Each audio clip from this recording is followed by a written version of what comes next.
Perang Bubat disebutkan dalam serat Pararaton, Kidung Sunda, dan Kidung Sundayana yang berasal dari Bali.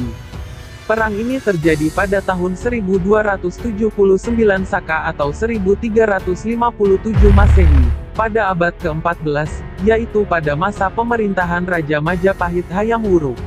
Perang terjadi akibat perselisihan antara Mahapati Gajah Mada dari Majapahit dengan Prabu Maharaja Linggabuana dari Kerajaan Sunda di Pesanggerahan Bubat, yang mengakibatkan tewasnya seluruh rombongan Sunda.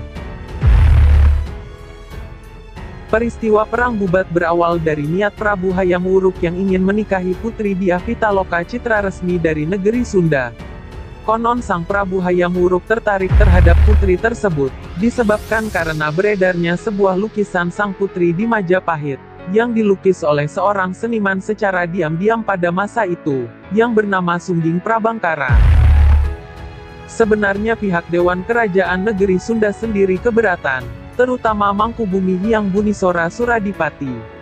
Hal ini dikarenakan menurut adat yang berlaku di Nusantara pada saat itu, tidak lazim pihak pengantin perempuan datang kepada pihak pengantin lelaki.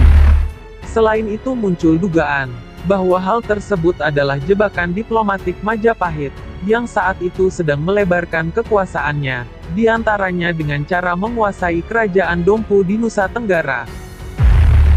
Namun Prabu Linggabuana tetap memutuskan untuk berangkat ke Majapahit, karena rasa persaudaraan yang sudah ada sebelumnya, dari garis leluhur dua negara tersebut. Linggabuana berangkat bersama rombongan Sunda ke Majapahit, dan diterima serta ditempatkan di Pesanggerahan Bubat.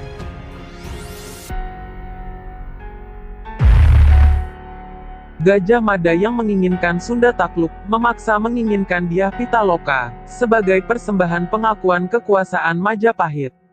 Akibat penolakan pihak Sunda mengenai hal ini, maka terjadilah pertempuran tidak seimbang antara pasukan Majapahit dan rombongan Sunda di Bubat, yang saat itu menjadi tempat penginapan rombongan Sunda. Dyah Pitaloka bunuh diri setelah ayah dan seluruh rombongannya gugur dalam pertempuran. Akibat peristiwa ini, langkah-langkah diplomasi Hayam Wuruk gagal, dan Gajah Mada dinonaktifkan dari jabatannya, karena dipandang lebih menginginkan pencapaiannya dengan jalan invasi militer, padahal hal ini tidak boleh dilakukan. Dalam Nagara Kertagama, diceritakan hal yang sedikit berbeda. Dikatakan bahwa Hayam Wuruk sangat menghargai Gajah Mada, sebagai Mahamantri Agung yang bijaksana, serta setia berbakti kepada negara. Sang Raja menganugerahkan Dukuh Madakaripura yang berpemandangan indah di Tongas, Probolinggo, kepada Gajah Mada.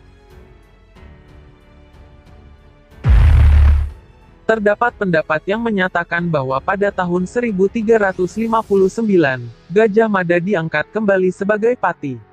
Hanya saja ia memerintah dari Madakaripura. Perbedaan antara dua sumber sejarah ini dapat dimaklumi, sebab Nagara Kertagama adalah kakawin yang bersifat puja sastra.